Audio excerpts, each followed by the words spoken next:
Hello friends, कैसे हैं आप सब। आप सभी का आपके अपनी YouTube channel sociology with Sangeeta में मैं संगीता स्वागत करती हूं।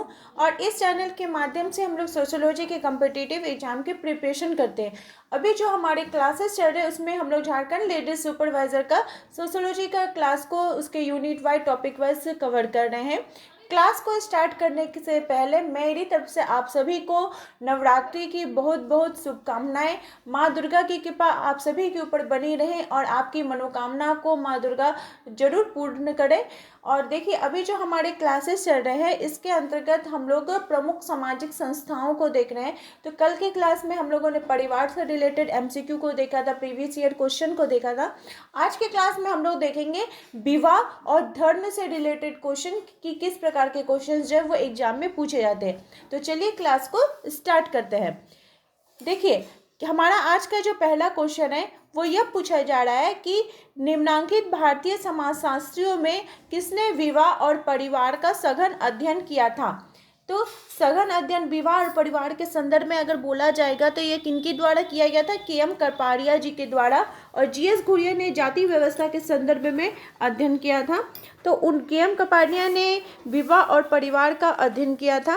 और अध्ययन उन्होंने क्या किया था, उनकी जो पुस्तक थी भारतवर्ष में विवाह और परिवार यानी marriage and family in India नामक उन्होंने पुस्तक लिखी थी। ठीक है, तो दोनों ही मतलब याद रखिएगा, इंग्लिश और हिंदी दोनों में। सेकंड क्वेश्चन है कि ऐसी कौन सी सामाजिक संस्था है जो यौन संबंधों को नियमितता एवं वैधता प्रदान करते हुए उनसे उत्पन्न संतानों को समाज में स्थान दिलाती है। संस्था के बारे में पूछा जा रहा है, तो वो कौन सा है, विवाह। इसमें जो विवाह होता है उससे जो उत्पन्न संतान होते हैं उनको समाज में उचित स्थान मिलता है। ठीक है, क्योंकि विवाह ही एक जरिया होता है उनकी जो परंपरा है उसको आगे बढ़ाने का। हम लोग डिटेल्स देखते हैं कि समाज ने विवाह की संस्था यौन संबंधों को नियमित करने के उद्देश्य से बनाई है। विवाह दो विपरीत लिंगियों का यौन संबंध रखने की स्वीकृति और उत्पन्न संतान को वैधता प्रदान करता है। विवाह मानव समाज की एक सार्वभौमिक और अपरिहार्य संस्था है।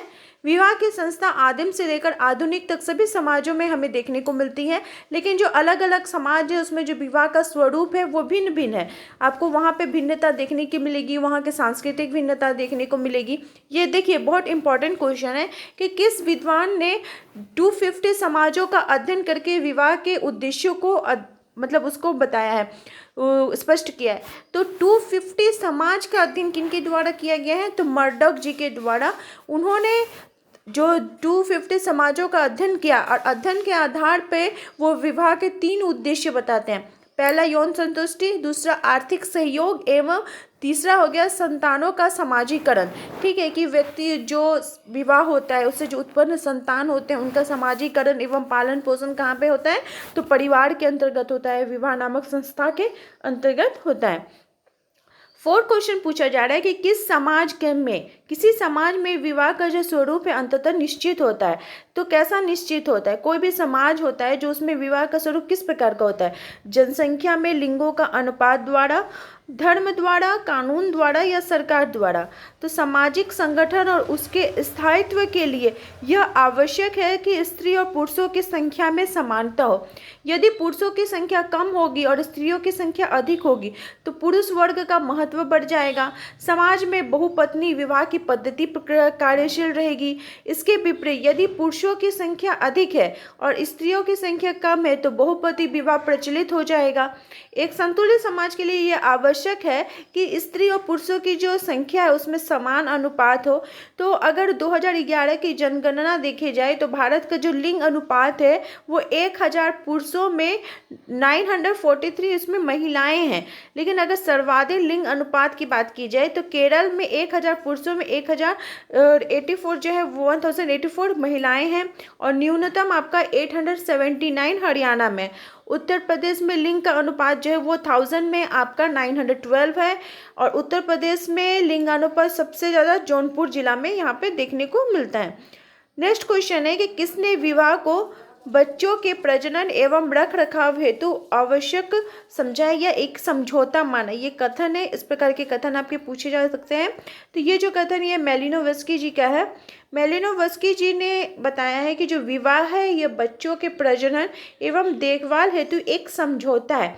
वेस्टरबर्ग बोलते हैं कि विवाह एक या अधिक पुरुषों का एक या अधिक स्त्रियों के साथ होने वाला वह संबंध है जिसे प्रथा या कानून स्वीकार करता है और जिसमें विवाह करने वाले व्यक्तियों के द्वारा उनके पैदा हुए संभावित बच्चों के बीच एक दूसरे के प्रति होने वाले अधिकारों और कर्तव्यों का समावेश है। अधिकार और कर्तव्य आ जाएगा तो वेस्टरमार्क आ जाएगा। और मर्डॉक महोदय बताते हैं कि यह एक साथ रहते हुए नियमित अगर यौन संबंध और आर्थिक सहयोग आएगा तो यह आपका मर्डॉक महोदय हो जाएगा। नेक्स्ट क्वेश्चन है कि विवाह रूपी संस्था से उत्पत्ति में महत्वपूर्ण नहीं है। जो विवाह रूपी संस्था है इसमें क्या महत्वपूर्ण नहीं है? यौन संतुष्टि, लिव इन रिलेशनशिप, इस प्रकार का संगठन से उत्पन्न बच्चों की वैधता या आर्थिक सहयोग। लेकिन लिव इन रिलेशनशिप नहीं है, ये विवाह का एक स्वरूप नहीं है। ये तो अभी मॉडर्न युग का बात हो जा रहा है, लेकिन इसको मतलब क्या बोले, इसको प्रमाणित नहीं माना जाता है, इसको वैध नहीं माना जाता है। लेकिन विवाह जो है वो आर्थिक सहयोग के लिए वैध है, बच्चों के लिए वैध है। नेक्स्ट क्वेश्चन है कि विवाह शिशु उत्पादन एवं अनुरक्षण हेतु एक अनुबंध है।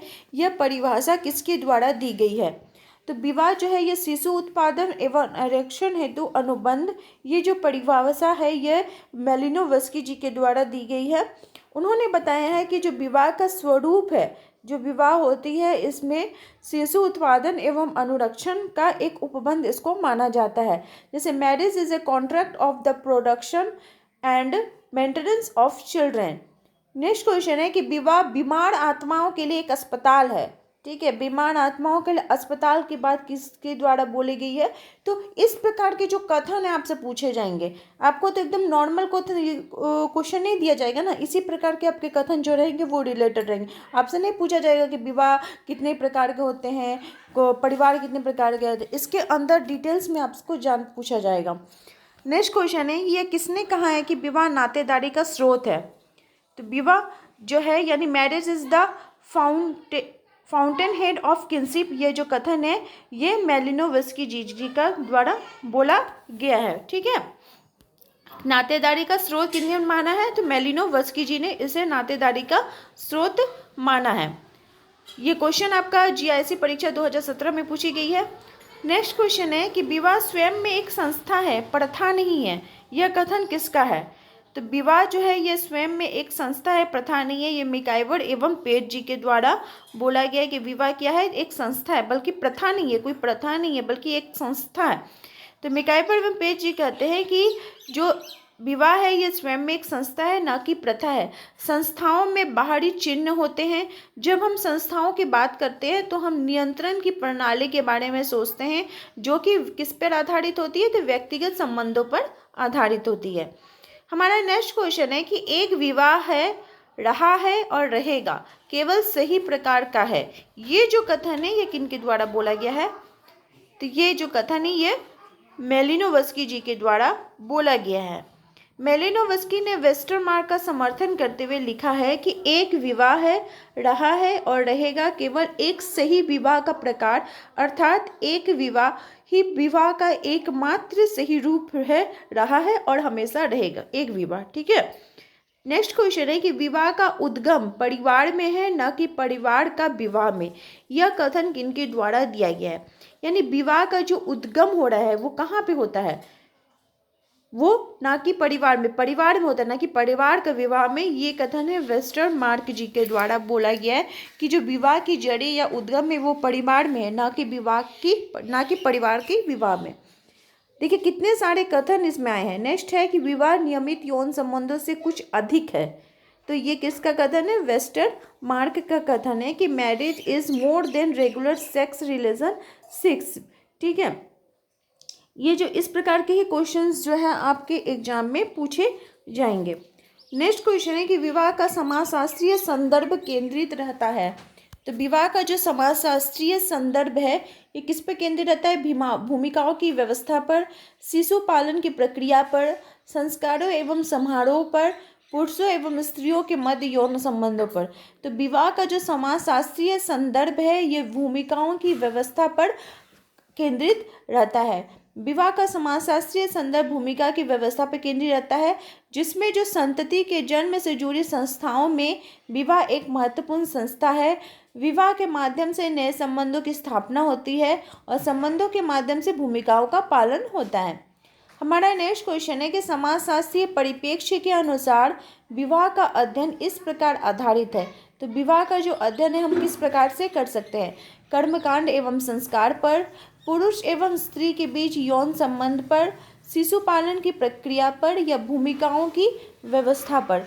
तो समाजशास्त्रीय परिप्रेक्ष्य में अगर बोला जाए तो भूमिकाओं की व्यवस्था पर विवाह का अध्ययन आधारित होता है। हमारा नेक्स्ट क्वेश्चन है कि विवाह अति वैयक्तिक प्रकार की व्यक्तिगत संतुष्टि का उपकरण मात्र नहीं है, बल्कि एक सामाजिक क्रियाविधि भी है, जिसे सामाजिक दृढ़ता को पोषित करने हेतु रचा गया है। विवाह के संबंध में यह कथन दिया गया है किनके द्वारा? तो ये जो कथन है ये वजुमदार एवं मदन जी के द्वारा दिया गया है। उन्होंने बताया है कि जो विवाह का संबंध है ये किस पर आधारित है? तो व्यक्तिगत स्तर पर शारीरिक और मनोवैज्ञानिक संतोष प्राप्त होता है, जो व्यापक सामूहिक स्तर पर इससे समूह और संस्कृति के अस्तित्व निर्वाह में योग मिलता है। वेस्टर्न मार्ग के अनुसार विवाह एक या अधिक पुरुषों का एक या अधिक स्त्रियों के साथ होने वाला वह संबंध है जो कि प्रथा या कानून द्वारा स्वीकृत होता है, और इसमें इस संयोग में सम्मिलित होने वाले दोनों पक्षों तथा उनमें उत्पन्न बच्चों के अधिकारों और कर्तव्यों का समावेश होता है। एंडरसन और पार्कर जी के अनुसार विवाह जो है ये एक या अधिक पुरुषों तथा एक या अधिक स्त्रियों के बीच समाज द्वारा स्वीकृत स्थायी संबंध है, जिसमें पितृत्व हेतु संभोग की आकांक्षा निहित होती है। हमारा नेक्स्ट क्वेश्चन है कि विवाह की पिता की बहन की पुत्री के साथ विवाह। तो इस प्रकार के विवाह को क्या बोला जाता है? पिता की बहन की पुत्री के साथ विवाह। Sororate, endogamy, paternal cross cousin marriage या हाइपोगेमी। तो नाम से ही पता चल रहा है इसको बोला जाता है पैटर्नल क्रॉस कजिन मैरिज, यानी विषमलिंगी सहोदरों की संतान विलिंग सहोदरज या ममेरे फुफेरे भाई बहन कहलाते हैं। एक व्यक्ति की माँ के भाई की संतान तथा पिता की बहन की संतान दोनों इसी श्रेणी में आते हैं। मानव शास्त्र में समाजशास्त्रीय साहित्य में इस अवधारणा का प्रयोग वैवाहिक संबंधों में वरीयता की धारणा को स्पष्ट करने के लिए बोला गया है। इस प्रकार का जो विवाह होता है उसमें विलिंग सहोदरज विवाह या ममेरा विवाह कहते हैं। यदि एक व्यक्ति अपने मामा की लड़की से विवाह करता है तो उसे मातृपक्षीय विलिंग सहोदरज विवाह यानी मैटरनियल क्रॉस कजिन मैरिज कहते हैं, किंतु यदि वो अपनी बुआ यानी पिता की बहन से विवाह करता है उसे पितृपक्षीय विलिंग सहोदर यानी पैटर्नल क्रॉस कजिन मैरिज कहा जाता है। ठीक है, इसको थोड़ा ध्यान रखिएगा। हमारा नेक्स्ट क्वेश्चन है कि देवर विवाह संपन्न होता है जब एक पुरुष विवाह करता है किससे? देवर विवाह किससे करेगा?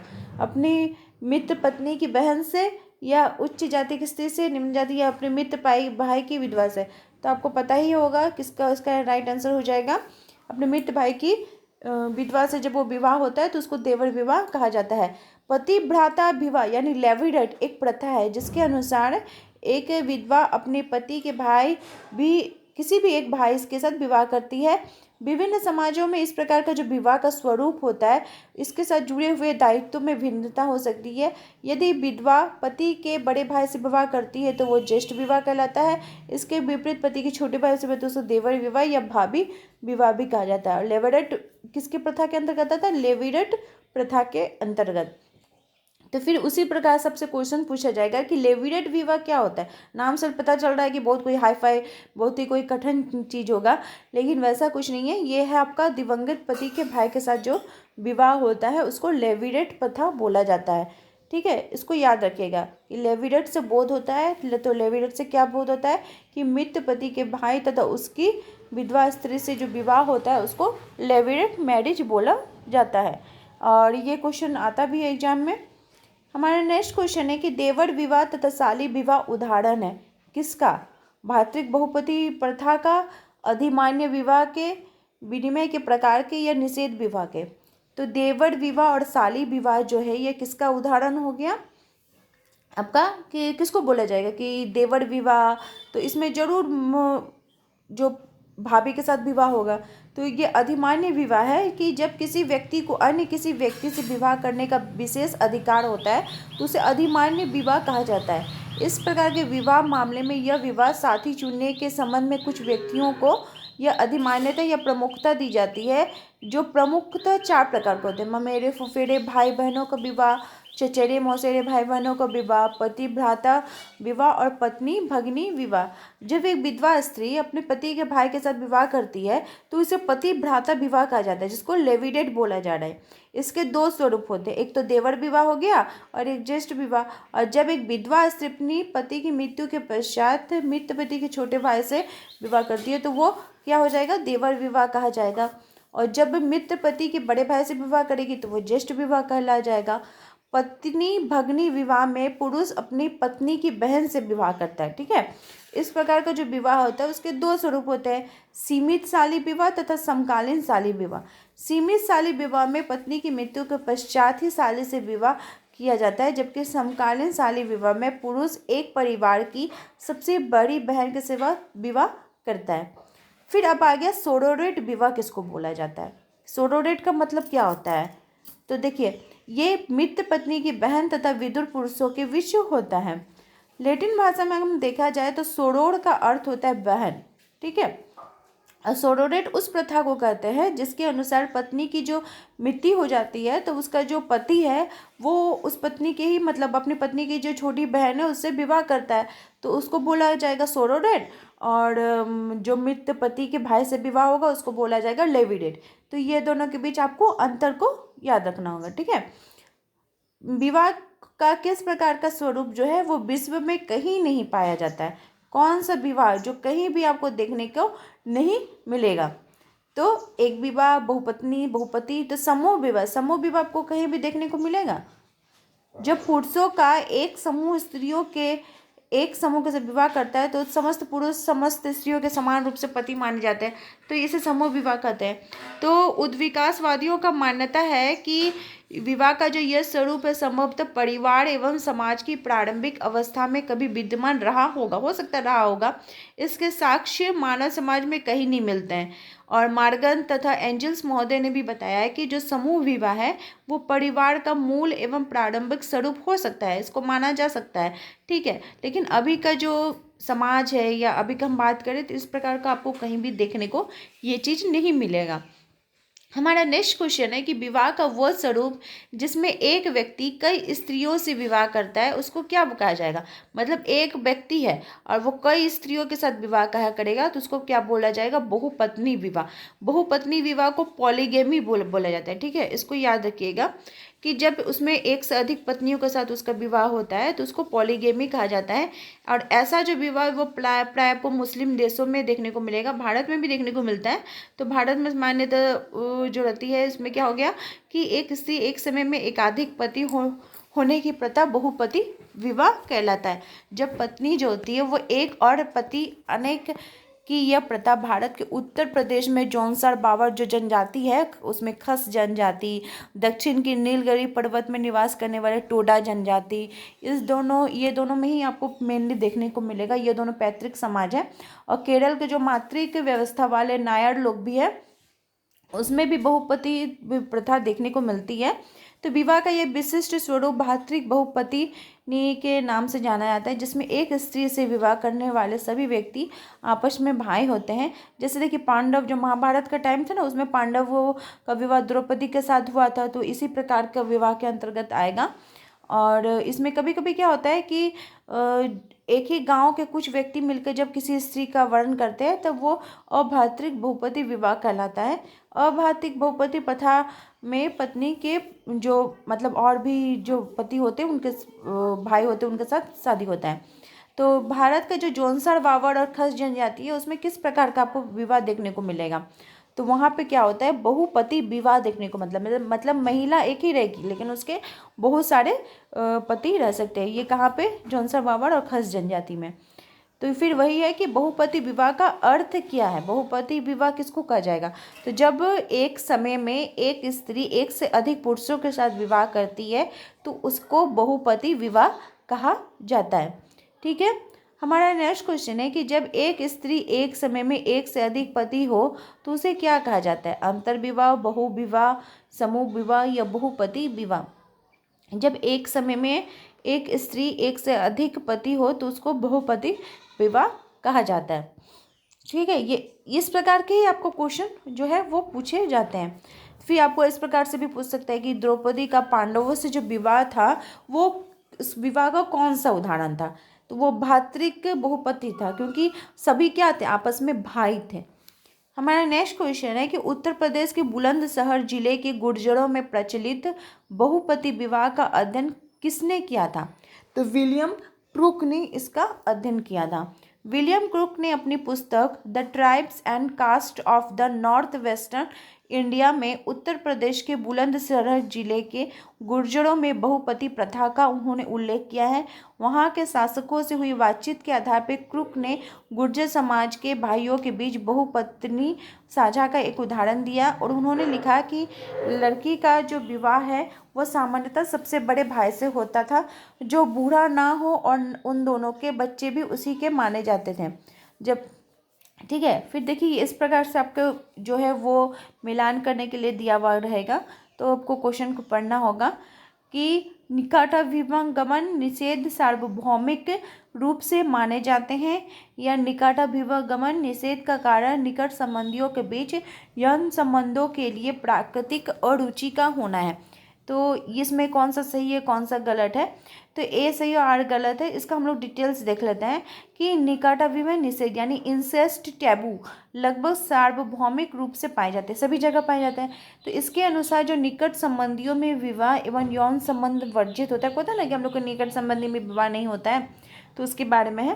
फ्राइड और लेवी स्ट्रॉस का मानना है कि स्वयं समाज की उत्पत्ति इंसेस्ट टैबू से हुई है। टैबू जो होता है वो पोलिनेशिया, माइक्रोनेशिया और मेलेनेशिया के टापू सबसे मिलता जुलता शब्द है। संभवतः कैप्टन कुक ने जनजातियों के अध्ययन द्वारा इस शब्द का अंग्रेजी में प्रयोग किया था।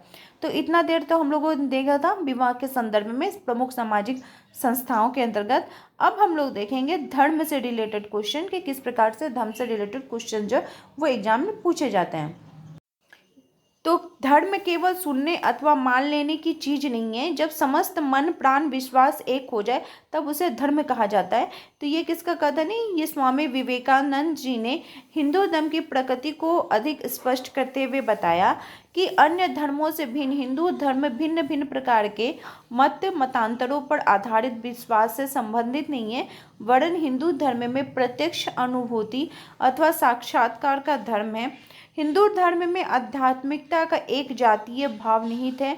यह अनुभूति की वस्तु है, अपने द्वारा कही गई मनमानी बात, मतवाद अथवा युक्तिमूलक कल्पना नहीं है, चाहे वो कितनी ही सुंदर क्यों ना हो।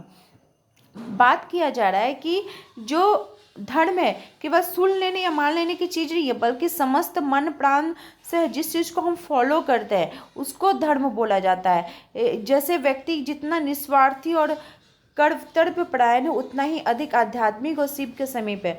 डॉक्टर राधा कृष्ण का कहना है कि जिन सिद्धांतों के अनुसार हम अपना दैनिक जीवन व्यतीत करते हैं, धर्म वही यह जीवन का सत्य है, हमारी प्रकृति को निर्धारित करने वाला शक्ति है। पीवी काने ने भारतीय जीवन में धर्म को धर्मशास्त्र से साक्षात्कारों का अभिप्राय माना है, ईश्वरीय मत अथवा संप्रदाय माना है और आचरण की ऐसी संहिता यानी कोड ऑफ कॉन्डक्ट माना है जो एक व्यक्ति के रूप में तथा समाज का सदस्य होने के रूप में व्यक्ति की क्रियाओं को नियमित करता है, उसको क्रमबद्ध करता है, उसको योग्य बनाता है, मानव के मस्तिष्क के अनुरूप होता है। इसलिए मैक्स मुलर ने धर्म की उत्पत्ति प्रकृति के भय के कारण भी इसको माना है। हमारा नेक्स्ट क्वेश्चन है कि निम्नलिखित में से किस एक धर्म में अनन्य अथवा अद्वितीय मूल ग्रंथ नहीं है?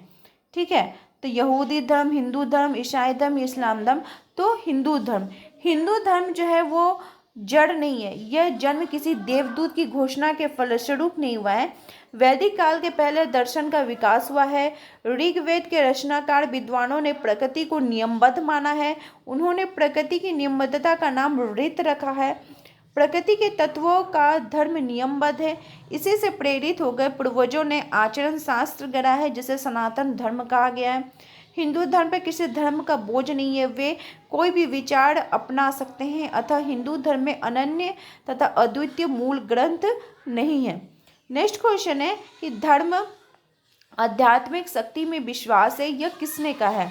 फ्रेजर, दुर्खीम, टाइलर या बेबर? तो धर्म जो है वो आध्यात्मिक शक्ति में विश्वास, ये टाइलर महोदय जी का है। टाइलर महोदय ने इसकी परिभाषा देते हुए बताया कि धर्म जो है जो समाजशास्त्री इमानुएल दुर्खीम जी वे बताते हैं कि धर्म विश्वास की एकबद्धता है और इसमें पवित्र वस्तुएं के संबंधित क्रियाएं होती हैं। इम्पॉर्टेंट फैक्ट्स देखते हैं कि ईबी टाइलर ने अपनी पुस्तक प्रिमिटिव कल्चर में धर्म की उत्पत्ति के सिद्धांत को आत्मवाद के सिद्धांत के रूप में प्रस्तुत किया है। जे.जी. फ्रेजर ने अपनी पुस्तक गोल्डन में धर्म की उत्पत्ति का सिद्धांत जादू और धर्म के बीच अंतर को स्पष्ट करते हुए प्रस्तुत किया है। इमानुएल दुर्खीम ने अपनी पुस्तक the elementary forms of the religious life में धर्म की उत्पत्ति के सभी विद्यमान सिद्धांतों को निरस्त कर दिया है। उन्होंने धर्म का समाजशास्त्रीय सिद्धांत प्रस्तुत किया है। हमारा नेक्स्ट क्वेश्चन है कि धर्म अलौकिक शक्ति में विश्वास, यह कथन किसका है? तो धर्म जो है यह अलौकिक शक्ति में विश्वास है। हम लोग उपरोक्त परिभाषा में ही देखें कि किसका है? टाइलर महोदय जी का है। हमारा नेक्स्ट क्वेश्चन है तो कि टाइलर ने धर्म की उत्पत्ति का कौन से सिद्धांतों को उन्होंने माना है? तो टाइलर महोदय ने धर्म की उत्पत्ति के तात्विक सिद्धांतों को माना है। तो आई होप आप लोगों को आज की क्लास हेल्पफुल लगी होगी। अगर आपको क्लास हेल्पफुल लगे तो इसे ज़रूर लाइक कीजिए, अपने दोस्तों के बीच शेयर कीजिए और मेरे चैनल पर नए हो तो प्लीज़ सब्सक्राइब करना ना भूलिए और साथ ही साथ अपने प्यारे प्यारे कमेंट भी करते रहिए। कोई डाउट है तो उसे भी ज़रूर बताइए। मेरे चैनल के साथ बने रहने के लिए आप सभी का थैंक यू।